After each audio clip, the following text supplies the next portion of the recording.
नमस्कार, मैं हूं अखिलेश पांडे और आप देख रहे हैं सी न्यूज भारत। वक्त हो चुका है न्यूज बुलेटिन का। भारत में त्योहारों का सिलसिला लगातार जारी रहता है। इसी क्रम में आज जनपद हापुड़ में बड़े धूमधाम से माघ मास की पूर्णिमा और महान संत रविदास की जयंती मनाई गई। लेकिन आस्था के इस महाकुंभ में सोशल डिस्टेंसिंग और कोविड-19 गाइडलाइन से श्रद्धालु बेखबर देखे गए। वहीं एक ओर जहां सरकार गौरक्षा के लिए तमाम इंतजाम कर रही है, वहीं दूसरी ओर राजस्थान से बेजुबान गायों की तस्करी का घिनौना मामला सामने आया है। इसके इतर तीसरे चरण की मतदान प्रक्रिया के मद्देनजर बसपा प्रत्याशी जमकर जनसंपर्क कर जनता से कर रहे हैं वोट की अपील।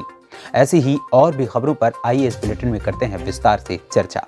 गुजरात से छोटाउदेपुर जिला के लोकल क्राइम ब्रांच ने छोटाउदेपुर जिले के संखेड़ा पुलिस थाने के एरिया के गोला गामरी एमपी वसाहत में भारतीय बनावट का विदेशी शराब के साथ एक आरोपी को गिरफ्तार किया है। गुजरात से सीनू संवाददाता समीर धोरी की रिपोर्ट।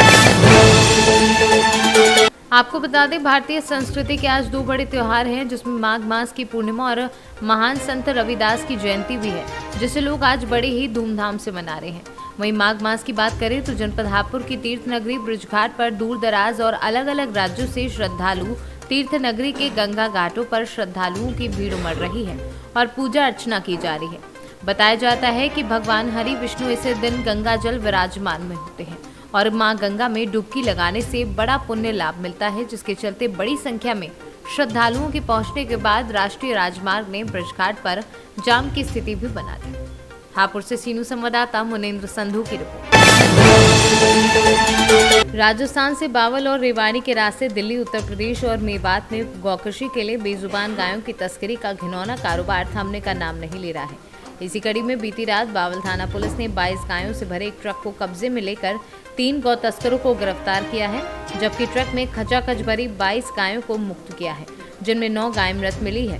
बाकी गायों को गौशाला भेज दिया गया है। रात को कुछ गौ कस्सी वाले एक ट्रक में गाय ले जा रहे थे, जिस पर गौ रक्षक व पुलिस की सहायता से उस ट्रक को काबू करा और उसमें 3 नौजवान लड़कों को गौ कस्सी करने वालों को गिरफ्तार कर लिया है। 22 गायों को मुक्त कराया गया है, जिसमें 13 गाय जीवित हैं, 9 मर चुकी हैं। मुकदमा दर्ज करके कार्रवाई की जा रही है। कहाँ की घटना है सर ये जयसिंहपुर खेड़ा बॉर्डर से चले थे और इधर अपना नए चाणा दुर्गा माता मंदिर की तरफ ट्रक पहुँच दिया था, तो यहाँ काबू आए थे। गाय कहाँ पे पहुँचाई गई है? गांव रेवाड़ी में गौशाला में पहुँचाए थे। अच्छा, आरोपियों के खिलाफ कौन कौन सी आरोपी को गौ कस्सी के मुकदमे में गिरफ्तार कर लिया गया है, जिन्हें कोर्ट में पेश किया जाएगा। हरियाणा से सीनू संवाददाता चैन सिंह की रिपोर्ट।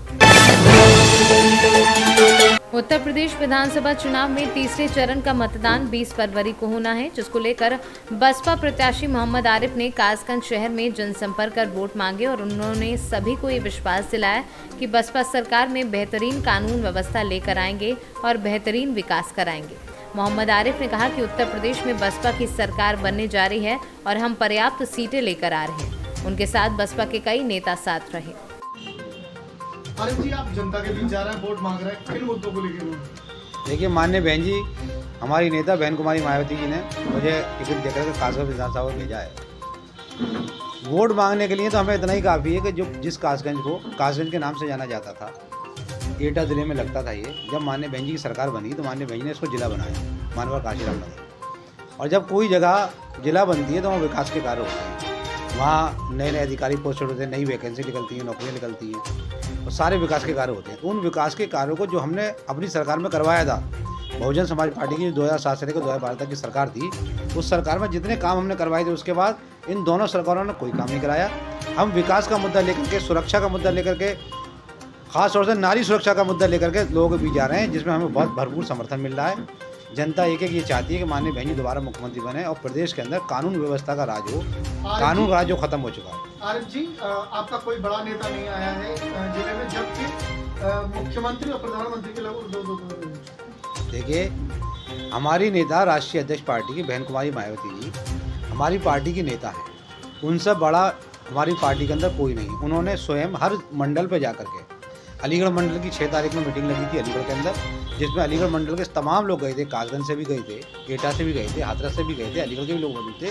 तो हमारी नेता ने 6 तारीख में रैली करी थी, बहुत बड़ी अपार, पैर रखने की जगह नहीं थी। कोविड प्रोटोकॉल के बाद भी पब्लिक नहीं मानी, बल्लियों तक पे चढ़ गई और विशाल एक जनसमूह वहाँ पर मौजूद था, लाखों की तादाद में। तो लोग चाह रहे हैं माननीय बहन जी को 5 बार मुख्यमंत्री बनाना।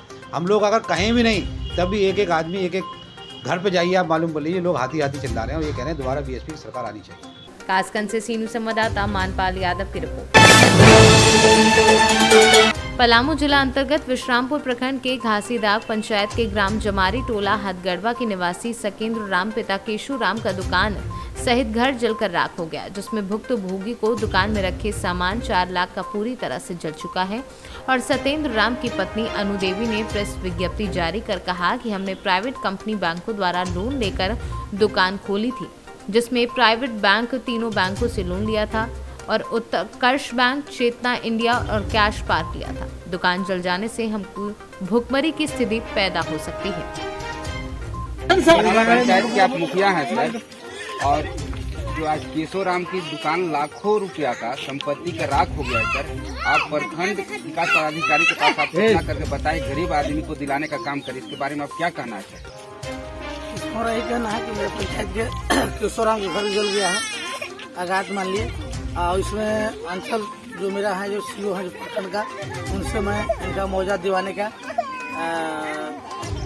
काम करूंगा और जितना बनेगा सहयोग हम करने के इनका मैं सहयोग दिवाने का कोशिश कर रहे हैं। सर, इस पंचायत का मुखिया होने के नाते आपसे रिक्वेस्ट है कि सर गरीब के यहाँ कुछ भी नहीं है, आप अपने माध्यम से इनको कुछ सहयोग किया जाए।